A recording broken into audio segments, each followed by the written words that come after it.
Friends, நம்ம இன்னைக்கு try பண்ணியிருக்க சாரீ பிடிச்சிருக்கான்னு பாருங்கள். தூப்பியான்லங்க நல்ல ஒரு ஃபங்க்ஷன் போட்டு போகிற மாதிரி சூப்பர் சாரீ இது.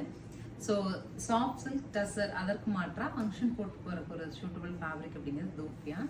தூப்பியானில் கோல்டன் ஜரி வச்சுட்டு டீசன்ட் ஃபினிஷில் இது வந்து நந்தி டிசைன், நமக்கு பார்டரில் வந்துருக்குது நந்தி டிசைன். இந்த மாதிரி ஒரு அழகான ரிச் ஆன்டிக் ஜரி பல்லு. ப்ளவுஸில் வந்து இந்த நந்தி டிசைன் வீவிங்லேயே வந்துடுதுங்க. 2130 பட்ஜெட்டில் we have colours in this. நான் ஷோ பண்ணுறேன், பார்த்துட்டு பிடிச்ச கலர் புக் பண்ணிக்கலாம். அண்ட் இதில் ஸ்பெஷல் என்ன அப்படின்னா மெயின் திங் இதோட சாஃப்ட்னஸ் தாங்க. ஸோ நான் ட்ரை பண்ணியிருக்க சேம் டிசைனில் இந்த நந்தி டைப்லேயே வந்து we have violetish blue and black. நான் ட்ரை பண்ணியிருக்க க்ரீனே வந்து ஒரு 2 சைடு பிகாக் வச்ச மாதிரி ஒரு டிசைன். ஸோ இந்த பிகாக் ஒரு கிளி மாதிரி இருக்குங்க, கிளிலே வந்து டீல் ப்ளூ. ஃபைனலாக ஒரு அன்னம் டிசைனுங்க. சாரி ஒவ்வொன்றுமே அழகாக இருக்குது. இனி நிறைய ஃபங்க்ஷன்ஸ் வர்றதுனால உங்களுக்கு பிடிச்ச கலரை சூஸ் பண்ணிட்டு ஸ்க்ரீன் பாட்டமில் இருக்க ஆன்லைன் நம்பருக்கு வாட்ஸ்அப் மெசேஜ் பண்ணி புக் பண்ணிக்கோங்க. தேங்க்யூ.